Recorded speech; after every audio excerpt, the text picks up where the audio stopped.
5 minutes is an insignificant span in a daily routine, but it represents an absolute eternity for an oxygen-starved human brain. In adult cardiac arrest, the primary issue is typically heart disease. Pediatric cases follow a different trajectory. Children's hearts usually stop because of a respiratory blockage, an external event like choking or drowning that halts the intake of air. When the airway is blocked, the mechanics of breathing continue. The child's chest still rises and falls, and the lungs physically expand, but they fail to draw any actual oxygen into the bloodstream. The child's heart continues to beat for several minutes, but it is now pumping empty fuel.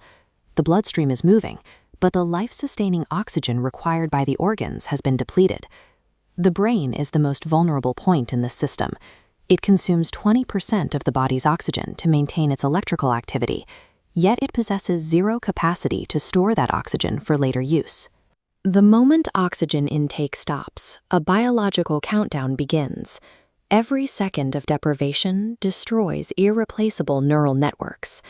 This chart tracks the onset of primary energy failure during minutes 1 and 2.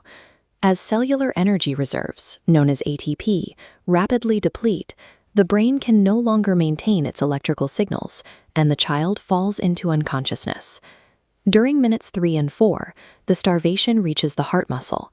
The heart's electrical rhythm begins to degrade, its contractions slow down, and it eventually stops beating. At the 5-minute mark, the brain reaches a point of structural failure. Calcium violently floods the neurons, triggering apoptosis, a process of programmed cell death where the cells effectively dismantle themselves. This severe excitotoxic cascade causes permanent damage. Once apoptosis begins, the structural decay of the brain tissue cannot be reversed by medical intervention. Without immediate external physical intervention at this exact stage, the child enters an irreversible state of biological decay. Cardiopulmonary resuscitation provides a manual mechanical override for this failed biological pump. It acts as a bridge, sustaining the system until professional help can arrive. The CAB sequence, compressions, airway, and breathing, outlines the physical steps required to manually force circulation through a heart that has stopped. High-quality compressions require significant force. The provider must push at least 4 centimeters deep in infants and 5 centimeters in children, at a rate of 100 to 120 compressions per minute to generate the necessary pressure. Each compression physically forces a residual fraction of oxygenated blood upward against gravity, driving it into the skull. This flow generates what is known as cerebral perfusion pressure, or CPP.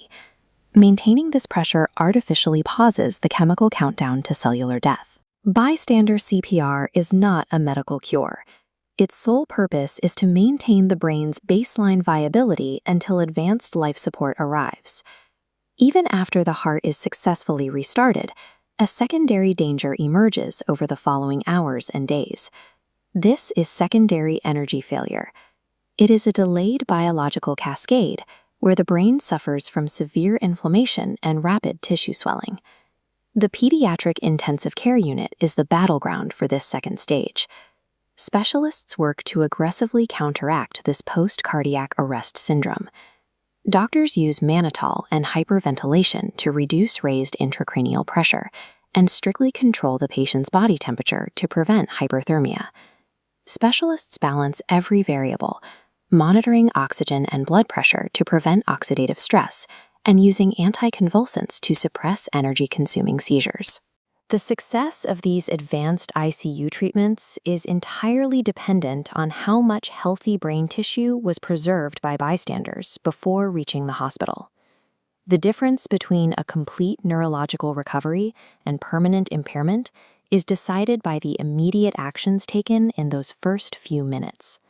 The damage caused by an airway obstruction is compounded by the seconds lost between initial panic and taking physical action.